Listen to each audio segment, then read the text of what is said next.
Assalamualaikum warahmatullahi wabarakatuh. Sabaqal munfaridun, sabaqal munfaridun, sabaqal munfaridun. Bertemu kembali dengan saya Muhammad Kudri, Jamaah Mufardiyah Sumatera Barat. Sebagaimana video-video sebelumnya, pada video bagian keempat ini saya membacakan tulisan Tuan Yahya Anwar, Jamaah Mufardiyah yang pernah dididik langsung oleh Maulana Syekh Muhammad Ma'mun. Beliau sekarang bermukim di Kota Pekanbaru. Pada tulisan kali ini, judul yang diberikan beliau kepada saya tentang Tarikat Mufardiyah. Baik, saya bacakan. Tarikat Mufardiyah didirikan oleh seorang hamba Allah yang bernama Muhammad Ma'mun bin Yahya. Tarikat ini berdasarkan hadis Sabaqal Munfaridun. Bunyi hadis Sabaqal Munfaridun itu ialah Sabaqal Munfaridun wa mahmul munfaridun ya Rasulullah az-zakiruna katsiran wa dzakirat. Menanglah orang munfaridun. Ditanya oleh sahabat kepada Rasulullah, siapakah orang munfaridun itu wahai Rasulullah? Laki-laki dan perempuan yang banyak menyebut nama Allah. Hadis ini diriwayatkan oleh Imam Muslim. Tarikat Mufardiyah lahir berdasarkan ilham yang beliau terima pada tanggal 17 Muharram tahun 1954 di Makkah Al-Mukarramah. Dan ilham itu berkelanjutan sampai beliau wafat.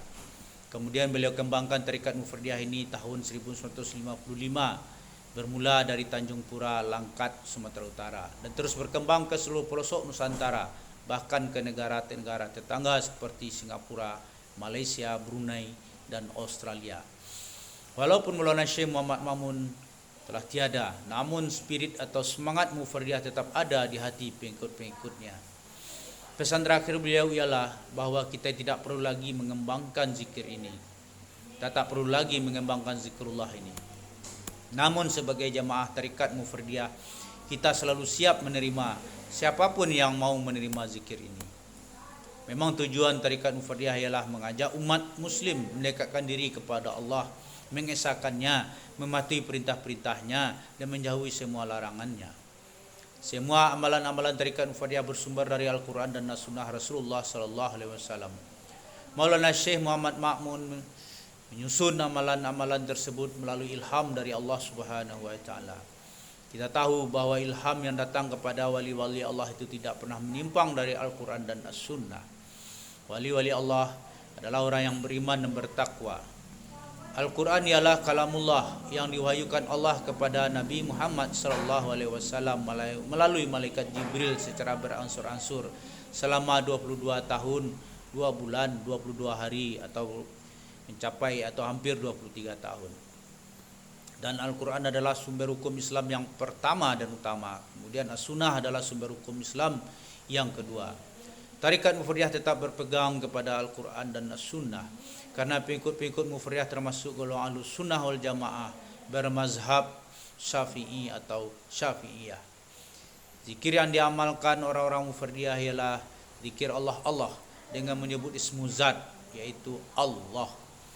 Zikir Allah ini tentu berdasarkan dalil-dalil yang ada dalam Al-Quran. Banyak sekali dalam Al-Quran itu dalil-dalil yang memerintahkan kita orang yang beriman untuk berzikir kepada Allah. Antara lain, ya ayyuhalladzina amanu dzkurullaha dzikran katsira. Wahai orang yang beriman, sebutlah Allah sebanyak-banyaknya.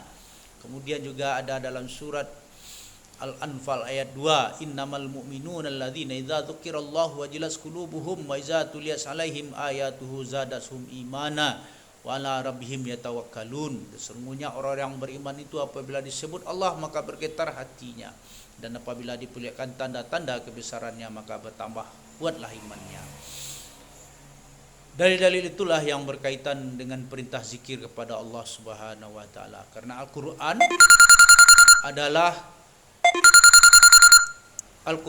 adalah pedoman bagi umat Islam. Orang Mufardiyah tidak pernah mengamalkan apapun di luar dari Al-Quran dan As-Sunnah. Ini adalah amalan dari Syekh Tarikat Mufardiyah yang orang Mufardiyah berpegang selama ini padanya. Kita patuh kepada Maulana Syekh, kita patuh kepada Al-Quran dan Sunnah. Kita adalah orang-orang yang menjaga salat dan menjaga zikir dan menyebut Allah setelah salat fardu. Itulah ciri-ciri khas orang Mufardiyah. Kita patuh kepada syekh kita, kepada guru kita.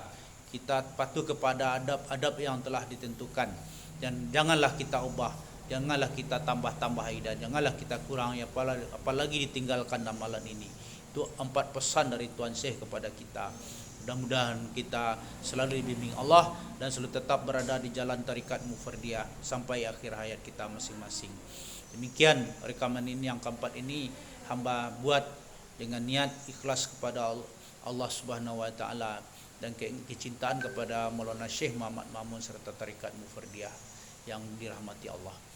Wabillahi taufiq hidayah. Assalamualaikum warahmatullahi wabarakatuh. Sabaqal mufaridun, sabaqal mufaridun, sabaqal mufaridun.